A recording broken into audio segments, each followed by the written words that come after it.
Samantala, posibleng ipatawag ng Senate Blue Ribbon Committee si Ruby Tuazon sa pagdinig nito sa darating na Pebrero 13, kaugnay ng issue ng pork barrel scam. Ayon kay Senador Chifiso Ginggona, malaki ang may tutulong ni Tuazon para mailabas ang katotohanan sa nasabing issue. Kabilang sa mga pinangalanan ni Tuazon sa nasabing issue ay sina Senator Jinggoy Estrada at Senate Minority Leader Juan Ponce Enrile na malalapit umano niyang kaibigan. Inaasang dadalo rin sa nasabing pagdinig si Senadora Miriam Defensor Santiago na nakaalitan naman ni Enrile. Si Bianca Piedad ang ating tagapagbalita.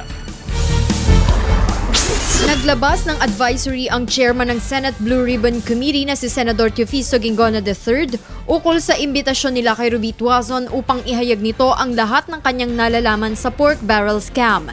Sa imbitasyon ng Blue Ribbon Committee sa media, itinakda ang pagpapatuloy ng investigasyon ng komite sa darating na Huwebes, 13 ng Pebrero. Kasunod dito ng pagdating sa bansa mula sa Estados Unidos na pork scam na si Tuazon. Napag-alaman na nakatakdang maglabas si Tuazon ng affidavit laban kay Senador Jinggoy Estrada tungkol sa nasabing scam.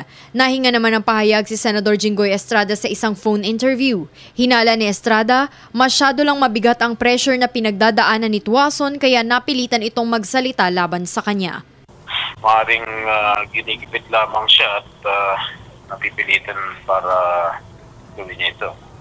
Anyway, having been at the receiving end of the relentless persecution against those allegedly involved in the PDAF controversy, I can only sympathize with Ms. Tuazon.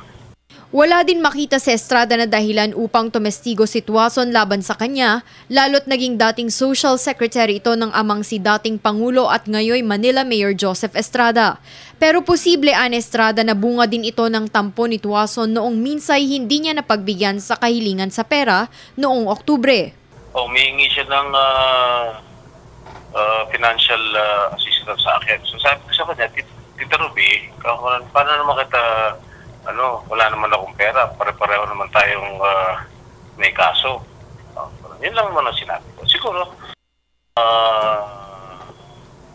dun sa mga loob ni Tita Ruby sa akin.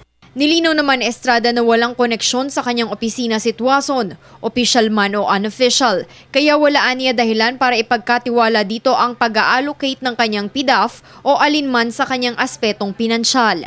Kaya ikinagulat na lang ni Estrada ang pagdidiin sa kanya ni Tuazon, lalo't wala naman silang pinag-awayan. And in view of this fact, it will be a complete surprise if there is anything that Mrs. Tuazon can say to implicate me in the charge of blunder or graft and corruption. Nanindigan naman si Estrada na walang dahilan pa para kausapin ang kanyang kampo si Tuazon. Para sa Telebisyon ng Bayan, Bianca Piedad.